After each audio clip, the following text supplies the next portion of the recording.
നമ്മൾ പ്രവാചകരോട് വലിയ ഇഷ്ടമുള്ള ആളുകളാണ്. ഖാല റസൂലുള്ളാഹി സ്വല്ലല്ലാഹു അലൈഹി വസല്ലം, നബിയുനാ റസൂലുള്ളാഹി സ്വല്ലല്ലാഹു അലൈഹി വസല്ലം തങ്ങൾ ഉറപ്പെടുത്തുകയാണ്, ഹുബ്ബിബ ഇലയ്യ മിൻ ദുനിയാകും സലാസതു ഉമൂർ, നിങ്ങളുടെ ഈ ദുനിയാവിൽ നിന്ന് എനിക്ക് ഏറ്റവും ഇഷ്ടപ്പെട്ടത് 3 കാര്യങ്ങളാണ് സ്വഹാബ എന്ന് നബിയുനാ ശഫീഉനാ റസൂലുള്ളാഹി.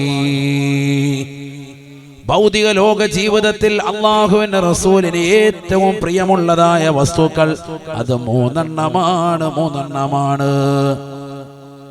ആദ്യമായി പ്രവാചകൻ പറയുന്നു, അത്വീബോ, സുഗന്ധമാണ് അള്ളാന്റെ റസൂലിന് ഏറ്റവും പ്രിയമുള്ളതായ വസ്തുവത്രേ. നബിയെ ഇഷ്ടം വെക്കുന്നവരാണ് നമ്മളെല്ലാവരും. അള്ളാഹു അക്കൂട്ടത്തിൽ നമ്മൾ ഉൾപ്പെടുത്തട്ടെ. യഥാർത്ഥ ആശിഖീങ്ങളല്ല, യഥാർത്ഥത്തിൽ നമ്മൾ പറച്ചിൽ മാത്രമേ ഉള്ളൂ, പ്രവൃത്തി പദത്തിലേക്ക് കൊണ്ടുവരണം. എന്നാലും മനസ്സുകൊണ്ട് നബിയോട് വല്ലാത്ത ഇഷ്കിൽ നമ്മൾ ഒരുമിച്ച് കൂടിയവരാണ്. അള്ളാഹു കബൂലാക്കുമാറാവട്ടെ. അതുകൊണ്ടാണല്ലോ ലക്ഷക്കണക്കിന് സ്വലാത്തുകൾ ചൊല്ലി ഒരു മടിയുമില്ലാതെ അജ്വാ സ്വലാത്ത് ഗ്രൂപ്പിൽ ഇത്ര ചൊല്ലി ഉസ്താദെ, 25,000 ചൊല്ലി, 50,000 ചൊല്ലി, 1,00,000 ചൊല്ലി, ഞാൻ ഇത്ര ചൊല്ലി എന്നൊക്കെ പറയുന്നത് അതുകൊണ്ട് തന്നെയാണ്. അങ്ങനെ ചൊല്ലിയ എത്രയോ ആളുകൾ അൽഹംദുലില്ലാ പ്രവാചകരെ കണ്ടവരും ഈ മജ്‌ലിസിലുണ്ട്. അള്ളാഹു തൗഫീഖ് നൽകട്ടെ.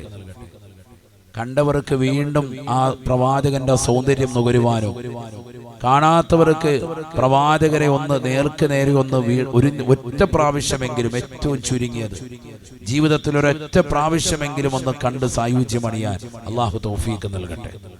കണ്ടാ പിന്നെ വീണ്ടും കാണാൻ കൊതിയുണ്ടാകും.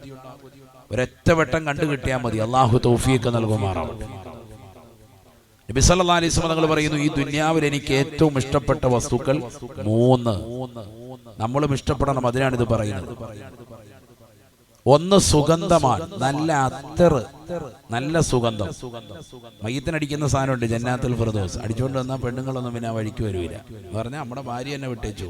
അല്ലാഹു ആക്കട്ടെ. ചിലരങ്ങനെ ഉണ്ട്, കടും സാധനമുണ്ട്. പണ്ടത്തെ ടീമുകളൊക്കെ ഉണ്ട്, ഈ പന്നിക്കകത്ത് മുക്കിയിട്ട് ചെവി വെക്കും. അല്ലാഹ്, കിടുക്കാച്ചി ഐറ്റമാണ്. ആ വഴിക്ക് പിന്നെ ഒരൊറ്റ പിശാച് വരുത്തില്ല. ഭയങ്കര മണമാണ്, എഫക്റ്റ്. പക്ഷെ അതാണ് യഥാർത്ഥത്തിൽ നല്ല കട്ടിയുള്ള സാധനം. ഇന്ന് വളരെ കുറവാണ്. ഇന്നിപ്പോ പഞ്ഞി മുക്കിയിട്ട് ചെവി വെക്കുന്നവരുണ്ടോ? പണ്ടൊക്കെ ഇങ്ങനെ ചെവിയുടെ മുകളിൽ തിരികെ വെക്കും. പണ്ട് നമ്മുടെ വാപ്പാക്ക് ഇങ്ങനെ സുബൈക്ക് രാവിലെ അവ്വലും മക്കത്തിൽ ജന്നാത്തുൽ ഫിർദൗസ് മുക്കിയിട്ട് സുബൈ ചെവിയിലോട്ട് തിരികെ വെക്കും. സ്കൂളിലൊക്കെ പോകുമ്പോൾ വെച്ചുകൊണ്ട് പോകാനാ പറയും. പിന്നെ ടീച്ചർ പോലും അടുത്തോട്ട് വരത്തില്ല. അതുകൊണ്ടൊരു ഗുണമാണ്, പിന്നെ ചോദ്യമൊന്നുമില്ല, റാഹത്താണ്. കാരണം ഇത് ചെവി വെച്ച് കഴിഞ്ഞാൽ ആ ഏരിയ മുഴുവൻ മണക്കും. പഴയ സാധനമുണ്ട്, നല്ല കട്ടിയുള്ള കറുത്ത നല്ല അത്തർ. നമ്മുടെ ഭാര്യ കൂടി ഇഷ്ടപ്പെടുന്നത് തിരഞ്ഞെടുക്കാൻ ആൽക്കഹോളൊന്നും ഇല്ലാത്ത, വിത്തൗട്ട് ആൽക്കഹോൾ ഉള്ളതാകുന്ന നല്ല അത്തറുണ്ട്, നല്ല റാഹത്തുള്ള അത്തർ കൊണ്ട് നല്ല സ്പ്രേയും ഉണ്ട്. അതൊക്കെ ഉപയോഗിക്കണം. പുരുഷന്മാർ ഉപയോഗിക്കണം, സ്ത്രീകൾ ഉപയോഗിക്കണം. വീടിന്റെ അകത്തളത്തിൽ സ്ത്രീകൾ ഉപയോഗിക്കണം. നല്ല സുഗന്ധം ഉപയോഗിക്കണം. ഇത് ആദ്യ രാത്രിയിൽ മാത്രം കുറെ മുല്ലപ്പൂവും ചുറ്റിക്കൊണ്ട് പോയതല്ലാതെ പിന്നെ കുളിച്ചിട്ട് പോലും ഇല്ല. അതാണ് അവസ്ഥ. അങ്ങനെ ആകാൻ പാടില്ല. നല്ല ശരീരത്തിൽ എപ്പോഴും നല്ല സുഗന്ധം ഉണ്ടാവണം. നബിക്ക് ഏറ്റവും ഇഷ്ടപ്പെട്ടതാണ്. അല്ലാഹു തൗഫീഖ് നൽകട്ടെ. ഈ കുടുംബജീവിതം മുഴുവനും താറുമാറാവാനുള്ള മർമ്മപ്രധാനമായ കാരണങ്ങളിൽ 1 ശുചിത്വമില്ലായ്മയാണ്. ഞാൻ വെറുതെ പറയല്ല. നമ്മൾ ഓരോരുത്തരും നമ്മുടെ ശരീരത്തിന്റെ ദുർഗന്ധം നമ്മൾ അറിയുന്നില്ല. നമ്മുടെ ഭാര്യയ്ക്ക് നല്ലതുപോലെ അറിയാം. അവളും അത്തരത്തിലാണെങ്കിൽ പിന്നെ പറയുകയും വേണ്ട, ഒട്ടും അറിയൂല. വേറൊരാളാണ് അറിയാം. നമ്മുടെ വായ്ക്ക് പോലും നല്ല നാറ്റമുണ്ട്. വായ്നാറ്റം വളരെ വലിയ വിഷയം തന്നെയാണ്. പലരും അത് ശ്രദ്ധിക്കാറില്ല. അവനവന്റെ സ്വന്തം വായ്നാറ്റം അറിയണമെങ്കിൽ ഈ അടുത്തൊരു പുസ്തകത്തിൽ വായിച്ചതാണ്, തൊലിപ്പുറത്ത്, നമ്മുടെ കൈയുടെ തൊലിപ്പുറത്തിലേക്കൊന്ന് നാക്ക് നീട്ടിയിട്ടൊന്ന് നക്കുക. നമ്മുടെ കയ്യിൽ, വല്ലവന്റെ കയ്യിലല്ല, നമ്മുടെ കയ്യിൽ നക്കിയിട്ട് 1 മിനിറ്റ് കഴിഞ്ഞിട്ടൊന്ന് മണത്തി നോക്കിയാൽ മതി. പിന്നെ ബോധം ഉണ്ടെങ്കിൽ ശേഷം ഉണർന്നിട്ട് വല്ലതും ചെയ്യാം. അതിന് മറുപടി ബോധം പോയിട്ടുണ്ടോ? ഇപ്പം ഇരുന്ന് ചെയ്യാതെ, ഇപ്പം ഇരുന്ന് ചെയ്യുന്നു. ഇത്രയും പറഞ്ഞിട്ട് ഒന്നും ചെയ്യാൻ കണ്ടില്ല. അപ്പം നാക്ക് നീട്ടി ഒന്ന് നക്കാൻ പറയും. ഇപ്പം ഇവിടെ ഇരുന്ന് നക്കുക. അങ്ങനെയുണ്ട്. അതാ കളി. അള്ളാഹു നമ്മളെ സാലിഹ്യങ്ങൾ ചേർക്കട്ടെ. ഞാൻ ഇത് വീട്ടിൽ പോയിട്ട് നിങ്ങളൊന്ന് പരീക്ഷ നോക്കും. ഞാൻ ആരും കാണണ്ട, പെണ്ണുങ്ങളും കാണണ്ട. പതുക്കെ വന്നിരുന്നിട്ട് എന്നിട്ട് 1 മിനിറ്റ് കഴിഞ്ഞിട്ട് പതുക്കെ ഒന്ന് മണക്കണം. അപ്പം അറിയാം എത്രത്തോളം ദുർഗന്ധം ഉള്ളത്. ബോധം വന്നതിന് ശേഷം അതിനുള്ള പ്രതിവിധി നമുക്ക് ചെയ്യാൻ പറ്റും. അത്ര വൈകുന്നേരത്തുണ്ട്. നമ്മളിത് രാവിലെ ഒന്ന് തേച്ചതല്ല, പിന്നെ അള്ളാഹ് ആ ഭാഗത്തേക്ക് തിരിയുന്നില്ല. നബി സല്ലല്ലാഹു അലൈഹി വസല്ലം തങ്ങൾ പറഞ്ഞില്ലേ, 5 വഖത്തും പ്രവാചകർ മിസ്വാക്ക് ചെയ്യും എന്നല്ല. ഒരു വ്യക്തിയുമായി സംസാരിക്കാൻ തുടങ്ങുന്നതിന് മുമ്പ് പ്രവാചകൻ മിസ്വാക്ക് ചെയ്യും. എത്രയോ ഹദീസുകളുണ്ട്. 5 വഖത്തും ഞാൻ ഈ മിസ്വാക്ക് ചെയ്യുന്നത് കൊണ്ട് ഞാൻ ഭയപ്പെടുകയാണ്. എന്റെ ഉമ്മത്തിന്റെ മേൽ ഇത് നിർബന്ധമാക്കപ്പെടുമോ എന്ന് ഞാൻ ഭയപ്പെടുന്നു എന്ന് ഹബീബ് മുഹമ്മദ് മുസ്തഫ. കാരണം അത്ര ആവേശമാണ് നബി സല്ലല്ലാഹു അലൈഹി വസല്ലം തങ്ങൾക്ക് മിസ്വാക്ക് ചെയ്യാൻ. വളരെ ശ്രദ്ധിക്കണം. കുടുംബജീവിതം താറുമാറാകുന്നതിന്റെ മർമ്മപ്രധാനമായ കാരണങ്ങളിൽ ഒന്നാണ് പല്ല് തേക്കാതിരിക്കുക, വൃത്തി ശുചിത്വമില്ലാതിരിക്കുക, കക്ഷഗുഹ്യ രോമങ്ങൾ നീക്കാതിരിക്കുക, ദുർഗന്ധം വമിക്കുന്നതായ രീതിക്ക് നടക്കുക, വിയർത്തൊലിച്ച്. നമ്മളറിയുന്നില്ല, നമ്മൾ കച്ചവടക്കാരനാണ്, ജോലിക്കാരനാണ്, പല നിലയ്ക്കുള്ള ജോലി ഉണ്ടാവും. പക്ഷെ ശരീരം വല്ലാതെ വിയർത്ത് കുളിച്ചു പോയിട്ടുണ്ടാവും. ദാമ്പത്യ ജീവിതത്തിൽ അത് വലിയ പ്രശ്നം തന്നെയാണ്. പല ഭാര്യമാരും അത് തുറന്നു പറയില്ല. നിന്നോടൊപ്പമുള്ള ജീവിതത്തിൽ വലിയ അസ്വാസനങ്ങൾ ഉണ്ടായി, മാനസികമായ സംതൃപ്തിയില്ലായ്മ വന്ന് മറ്റുള്ള പരപുരുഷന്മാരെ തേടിപ്പോകാനുള്ള കാരണം തന്നെ ഇതാവാം. അള്ളാഹു നമ്മളെ കാക്കുമാറാം. അതുകൊണ്ട് നബിതങ്ങൾക്ക് എത്രയോ സാധനങ്ങൾ ഈ ദുന്യാവിൽ പറയാനുണ്ട്. എന്നിട്ട് നബി സല്ലല്ലാഹു അലൈഹി വസല്ലം തങ്ങൾ 3 വസ്തുക്കളിൽ ഒന്നാമതായി പറഞ്ഞത് സുഗന്ധം. വിശാലമായ വാക്കാണത്. സുഗന്ധം എന്ന് പറഞ്ഞ് നിർത്തിയാൽ പോരാ, ശരീരത്തിനും വസ്ത്രത്തിനും മേനിക്കുമെല്ലാം അത് വേണം. അള്ളാഹു തൗഫീഖ് നൽകട്ടെ. സുഗന്ധം ഇഷ്ടപ്പെടുന്ന പ്രവാചകരുടെ ശരീരമോ എപ്പോഴും സുഗന്ധം അടിച്ചു വീശുന്ന വ്യക്തിയാണ്. കസ്തൂരിയേക്കാൾ സുഗന്ധമാണ് ശരീരത്തിന്. അങ്ങനത്തെ നബിതങ്ങൾ വീണ്ടും ശരീരത്തിലേക്ക് അത്തർ പുരട്ടണമെങ്കിൽ എത്രത്തോളം സുഗന്ധം പ്രവാചകർ ഇഷ്ടപ്പെട്ടിരുന്നു ചിന്തിക്കണം നമ്മൾ. നബി സല്ലല്ലാഹു അലൈഹി വസല്ലം തങ്ങളുടെ ശരീരത്തിന് ദുർഗന്ധമില്ല, അവിടുത്തെ വിയർപ്പ് പോലും സുഗന്ധമാണ്. നബി സല്ലല്ലാഹു അലൈഹി വസല്ലം തങ്ങളുടെ ഭാര്യയാകുന്ന ഉമ്മു സലമ ബീബി റളിയല്ലാഹു അൻഹാ അത് ശേഖരിച്ചു വെച്ചതായി ഇമാം മുസ്ലിം ഉദ്ധരിക്കുന്ന ഹദീസിൽ കാണാം. സുഗന്ധമായിരുന്നു. അത്തറായിരുന്നു പ്രവാചകരുടെ ശരീരത്തിൽ നിന്ന് പുറത്തേക്ക് വരുന്നതായ, വമിക്കുന്നതായ, പ്രവാചകന്റെ ശരീരത്തിൽ നിന്ന് പുറത്തേക്ക് തള്ളപ്പെടുന്ന വസ്തുവിന് പോലും എന്ന് നമ്മൾ ചിന്തിക്കണം. നമ്മുടേത് നേരെ തിരിച്ചാണ്, നല്ല ദുർഗന്ധമാണ്. എന്നിട്ട് പോലും നമ്മൾ സുഗന്ധത്തെ ഇഷ്ടപ്പെടുന്നില്ലെങ്കിൽ പിന്നെ എങ്ങനെ? അപ്പൊ സുഗന്ധത്തെ ഇഷ്ടപ്പെടണം. 2, നബിയുനാ റസൂലുള്ളാഹി സ്വല്ലല്ലാഹു അലൈഹി വസല്ലം തങ്ങൾ പറയുകയാണ്, വന്നിസാ, എന്റെ ഭാര്യമാരോട് എനിക്ക് വല്ലാത്ത ഇഷ്ടമാണെന്ന് നബിയുനാ റസൂലുള്ളാഹി. നബിതങ്ങൾക്ക് നബിതങ്ങളുടെ ഭാര്യമാരോട് വലിയ പ്രിയം. അങ്ങനെ വേണം. മറ്റൊരാളുടെ ഭാര്യയല്ല, സ്വന്തം ഭാര്യയോട് വല്ലാത്ത ഇഷ്ടവും താല്പര്യവും. പരിശുദ്ധ പ്രവാചകൻ പറയുന്നു, ഈ ദുന്യാവിൽ എനിക്കിഷ്ടമുള്ള 2ാമത്തെ വസ്തു എന്റെ ഭാര്യമാരാണ്. അങ്ങനെ തന്നെ വേണമല്ലോ. സ്വന്തം ഭാര്യ ഇഷ്ടപ്പെടുന്ന എത്ര ഭർത്താക്കന്മാരുണ്ട്? ഭർത്താക്കന്മാരെ ഇഷ്ടപ്പെടുന്ന എത്ര ഭാര്യമാർ നമുക്കിടയിലുണ്ട്? അവരുടെ കുറ്റവും കുറവും മാത്രം എടുത്തു പറയുന്ന ആളുകളുണ്ട് ഇരുവിഭാഗത്തിലും.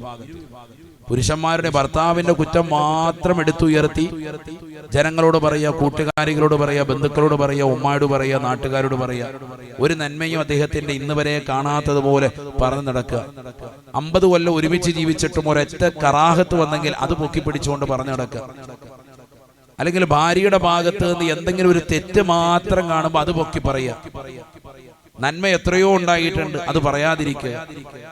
ജീവിതത്തിൽ ഒരിക്കൽ അവൾ കറി വെച്ചപ്പോൾ അല്പം ഒന്ന് ഉപ്പ് കൂടിപ്പോയി, അത് വലിയ പ്രശ്നം ഉണ്ടാക്കി, കോലാഹലം സൃഷ്ടിച്ചു. എന്നാൽ കഴിഞ്ഞ 10-20 കൊല്ലമായിട്ട് അവൾ കറി വെച്ചിട്ട് ഇന്ന് വരെ അങ്ങനെ ഉണ്ടായിട്ടില്ല, അതിനവളെ പ്രശംസിക്കുന്നുമില്ല. ഇത് മനുഷ്യന്റെ ഒരു പ്രകൃതമാണ്, അതിന് മാറ്റം വരണം. അതാണ് നബി സല്ലല്ലാഹു അലൈഹി വസല്ലം തങ്ങൾ പറഞ്ഞു, എന്റെ ഭാര്യ എനിക്ക് വല്ലാത്ത ഇഷ്ടമാണ്. മുഹമ്മദ് മുസ്തഫ.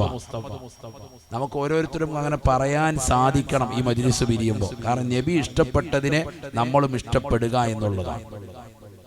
അല്ലാഹു തൗഫീഖ് നൽകട്ടെ. 3ാമത്തത് നബി സല്ലല്ലാഹു അലൈഹി വസല്ലം തങ്ങൾ പറയുകയാണ്, വഖറത്തു ഐനി ഫിസ്സലാ, നമസ്കാരത്തിൽ കൺകുളിർമയാകലാണ് 3ാമത്തെ വസ്തു എന്ന് നബിയുനാ റസൂലുള്ളാഹി. അള്ളാഹുവുമായിട്ടുള്ള മുനാജാത്ത്, പടച്ചറപ്പുമായിട്ടുള്ള ഭാഷണമാണ്, അവനുമായിട്ടുള്ളതാകുന്ന ഇബാദത്തിൽ താല്പര്യമാണ്, ലദ്ദത്താണ്. എനിക്ക് മൂന്നാമതായിട്ട് ഏറ്റവും പ്രിയമുള്ളത് എന്ന് ഹബീബ് മുഹമ്മദ് മുസ്തഫ. നമ്മൾ വേണേ ആദ്യത്തെ രണ്ടും ഇഷ്ടപ്പെടും, അത്തരം തേച്ച് പെണ്ണുമ്പോൾ എടുത്ത് മാറിയിരിക്കും. ഉസ്താദ് പറഞ്ഞായിരുന്നു നാളെ ഒരു പണിക്കൊന്നും പോകുന്നില്ല. ഒന്ന് അത്ര അടിക്കുക, രണ്ടാമത്തെ പെണ്ണുങ്ങൾ എടുത്തിരിക്കുക, ആയിക്കോട്ടെ, അത് രണ്ടും ഓക്കെ. മൂന്നാമത്തത് പള്ളിയിൽ നിന്ന് ബാങ്ക് വിളിക്കുമ്പോൾ പണ്ട് മുതലേ കമ്മിറ്റിയുടെ ഓഫീസ് പൂട്ടിയിട്ട് വെളിയിലോട്ടിറങ്ങിയ ശീലം അല്ലാഹു മുളക്കാക്കട്ടെ. നിസ്കാരത്തിന്റെ വിഷയത്തിൽ വളരെ ഗൗരവമാണ്, പ്രത്യേകിച്ച് ഈ മാസം. ഇത് റജബ് മാസമാണ്. അള്ളാഹുവിന്റെ റസൂൽ സല്ലല്ലാഹു അലൈഹി വസല്ലം തങ്ങൾ അള്ളാഹുവിനെ നേരിട്ട് ദർശിച്ചതായ പുണ്യമാക്കപ്പെട്ടതായ മാസം. അള്ളാഹു തൗഫീഖ് നൽകട്ടെ. നബിയനാ റസൂലുള്ളാഹി സ്വല്ലല്ലാഹു അലൈഹി വസല്ലം ഉമ്മഹാനി എന്ന് പറയുന്ന എളാമയുടെ വീട്ടിൽ വിശ്രമിക്കുന്നതായ വേളയിൽ ജിബ്രീൽ അലൈഹിസ്സലാം വന്നുകൊണ്ട് പ്രവാചകരെ വിളിച്ചുണർത്തുകയാണ്. ആദരവായ പ്രവാചകനെ പറയുന്നു, എന്റെ ഹൃദയം പുറത്തെടുക്കുകയാണ്. ആ ഹൃദയത്തെ മലക്കുകളിതാ സംസം വെള്ളം കൊണ്ട് കഴുകിയത്രേ. എന്നിട്ട് അതിനുള്ളിലേക്ക് പവിത്രമാക്കപ്പെട്ട ഈമാനിനെയും ഹിക്മത്തിനെയും കൊണ്ട് നിറയ്ക്കുകയാണ്. വീണ്ടും പഴയതുപോലെ ശസ്ത്രക്രിയ പൂർത്തീകരിച്ച് എന്റെ ഹൃദയത്തെ വീണ്ടും പഴയതുപോലെ വെക്കുകയാണ്. എന്നിട്ട് എന്നോടായി പറഞ്ഞു, ഖും യാ റസൂലല്ലാഹ് വതുഫ് ബിൽ ബൈതി സബആ. നബിയേ എഴുന്നേൽക്കൂ റസൂലേ, നമുക്കൊരു യാത്ര പോകാം ഹബീബേ. അല്ലാഹുവിന്റെ റസൂലിനെയും വിളിച്ചുകൊണ്ട് വിശുദ്ധമാക്കപ്പെട്ടതായ പരിശുദ്ധ കഅബയുടെ പരിസരത്തേക്ക് കൊണ്ടുപോയാണ്. മസ്ജിദുൽ അഖ്സയെ പരിശുദ്ധമാക്കപ്പെട്ടതായ കഅബയുടെ പരിസരത്ത് വന്ന് നബിയോട് പറയുന്നു, നബിയേ തുഫ് ബിൽ ബൈതി സബഅ, ഈ വിശുദ്ധമാക്കപ്പെട്ട കഅബ 7 പ്രാവശ്യം തവാഫ് ചെയ്യൂ റസൂലേ. ബറക്കത്തുടയവനായ അല്ലാഹുവിന്റെ നിർദ്ദേശമാണ്. ബറക്കത്തുള്ള കേകമാകുന്ന പവിത്രമാക്കപ്പെട്ടതായ കഅബ വന്നുകൊണ്ട്, ബറക്കത്താക്കപ്പെട്ടതായ കഅബയിൽ വന്നുകൊണ്ട് തവാഫ് നിർവഹിക്കൂ റസൂലേ. ബറക്കത്തുള്ള ഒരു യാത്ര പോകാം ഹബീബേ. നുബുവത്ത് കിട്ടിയിട്ട് 11ാമത്തെ വർഷമാണ് സംഭവം. 10ാമത്തെ വർഷം 49 വയസ്സും 6 മാസവും എത്തി നിൽക്കുന്ന വേളയിൽ തന്റെ പ്രിയപ്പെട്ടതാകുന്ന പിതൃവ്യനാകുന്ന അബൂ ത്വാലിബ് റമദാൻ 12 മരണപ്പെട്ടതിന്റെ വേർപാടിൽ നൊമ്പരപ്പെട്ട് നിലകൊള്ളുന്ന പ്രവാചകന് റമദാൻ 15 ആകുമ്പോഴേക്ക്, അഥവാ 3 ദിവസങ്ങൾ കഴിഞ്ഞപ്പോ തന്റെ പ്രിയപ്പെട്ട പ്രിയതമയാകുന്ന ഭാര്യയാകുന്ന ഖദീജ ബീവി റളിയല്ലാഹു അൻഹയും വഫാത്താവുകയാണ്. 2 മരണങ്ങൾ കുടുംബത്തിൽ നടക്കുകയാണ്. ആദരവായ പ്രവാചകർ വല്ലാതെ വിഷമിക്കുകയാണ്, ദുഃഖിച്ച് നിലകൊള്ളുകയാണ്. 1 വർഷത്തോളം വ്യസനിച്ച് ദുഃഖിച്ച് നിലകൊണ്ടതായ പ്രവാചകർക്ക് അല്ലാഹുവിന്റെ റസൂലിന് സന്തോഷത്തിന്റെ യാത്ര. തൊട്ടടുത്ത വർഷം പരിശുദ്ധമായ റജബ് 27-ാം രാവിൽ അല്ലാഹു സുബ്ഹാനഹു വ തആല നടത്തുകയാണ്. സുബ്ഹാനല്ലാഹ്, അല്ലാഹുവിന്റെ തിരുഹദ്റത്തിലേക്ക് കൊണ്ടുപോയാണ്. കാരണം ലോകത്തെ ഏറ്റവും അത്യുത്കൃഷ്ട വ്യക്തിയല്ലേ ഹബീബ് മുഹമ്മദ് മുസ്തഫ. ആ പ്രവാചകർക്ക് ഇനി കാണാനുള്ളത് അല്ലാഹുവിനെ മാത്രമാണ്. ബാക്കിയുള്ള സർവ്വതും ആ പ്രവാചകന്റെ താഴത്തെ തട്ടിൽ നിലകൊള്ളുന്ന വസ്തുക്കളാണ്. മുകളിൽ നിലകൊള്ളുന്ന പടച്ചറബിനെ നേർക്ക് നേരെ ഒന്ന് കാണാൻ, തന്റെ മുകളിൽ നിലകൊള്ളുന്ന അല്ലാഹുവിനെ നേർക്ക് നേരെ കാണാനുള്ള അവസരമാണ് കിട്ടിയിരിക്കുന്നത്. ആദരവായ പ്രവാചകരോട് പറയുന്നു, നബിയേ തങ്ങളൊന്ന് തവാഫ് ചെയ്യൂ റസൂലേ. ഹബീബായ നബി തങ്ങൾ സന്തോഷത്തോടുകൂടി പരിശുദ്ധമായ കഅബയെ തവാഫ് ചെയ്യുകയാണ്. സുബ്ഹാനല്ലാഹ്, സുബ്ഹാനല്ലാഹ്. അല്ലാഹുവിന്റെ റസൂൽ പറയുകയാണ്, ഇതാ പവിത്രമാക്കപ്പെട്ടതായ ബുറാഖ് എന്ന വാഹനത്തെ കൊണ്ടുവരപ്പെടുകയാ. എന്നോട് പറഞ്ഞു, ഇർകബ് യാ മുഹമ്മദോ, മുഹമ്മദേ കയറൂ മുഹമ്മദേ സല്ലല്ലാഹു അലൈഹി വസല്ലം. അല്ലാഹുവിന്റെ റസൂൽ ബുറാഖ് എന്ന വാഹനത്തിലേക്ക് കയറുകയാണ്. ആദരവായ റസൂലുള്ളാഹി സ്വല്ലല്ലാഹു അലൈഹി വസല്ലമ തങ്ങൾ അരുളി ചെയ്യുകയാണ്. ഇമാം ബുഖാരി ഓർമ്മപ്പെടുത്തുകയാണ്, വഹിയ ദാബത്തുൻ അബിയളു ഫൗഖൽ ഹിമാർ വദൂനൽ ബഗ്ലി. വെളുത്ത നിറത്തിലുള്ളതായ മൃഗമാണ്, വെളുത്ത നിറത്തിലുള്ള ഒരു മൃഗമാണ് ബുറാഖ് എന്ന വാഹനം. തവീലുൻ നീളമുള്ളതായ മൃഗമാണ്. പഠിച്ചു വെക്കണേ, കാലാമ്പൂരിൽ ഒരുമിച്ച് കൂടിയ മുസ്ലിം സഹോദരങ്ങളെ, യുവതികളെ, യുവാക്കളെ, ചെറുപ്പക്കാരെ, ആദരവായ പ്രവാചകന് നൽകപ്പെട്ടതായ ബുറാഖ് എന്ന വാഹനത്തെ കുറിച്ച് നബിതങ്ങൾ തന്നെ വർണ്ണിക്കുകയാണ്, പഠിപ്പിക്കുകയാണ്. വഹിയ ദാബത്തുൻ നബിയദൂ തവീലുൻ ഫൗഖൽ ഹിമാർ വദൂനൽ ബഗ്ലി. കഴുതയേക്കാൾ ഉയർന്നതും എന്നാൽ കോവർ കഴുതയേക്കാൾ പൊക്കവും കറുവുമുള്ള നല്ല വെളുത്ത നിറത്തിലുള്ള നീളമുള്ളതായ ഒരു മൃഗമാണ് ബുറാഖ് എന്ന വാഹനമെന്ന് നബിയുനാ റസൂലുള്ളാഹി. യളൗ ഹാഫിറതഹു ഇന്ത മുൻതഹാ തർഫിഹി. ആദരവായ പ്രവാചകർ സല്ലല്ലാഹു അലൈഹി വസല്ലമ തങ്ങൾക്ക് നൽകപ്പെട്ട ബുറാഖ് എന്ന വാഹനത്തിൻ്റെതായ വേഗതയെ കുറിച്ച് റസൂലുള്ളാഹി പറയുകയാണ്.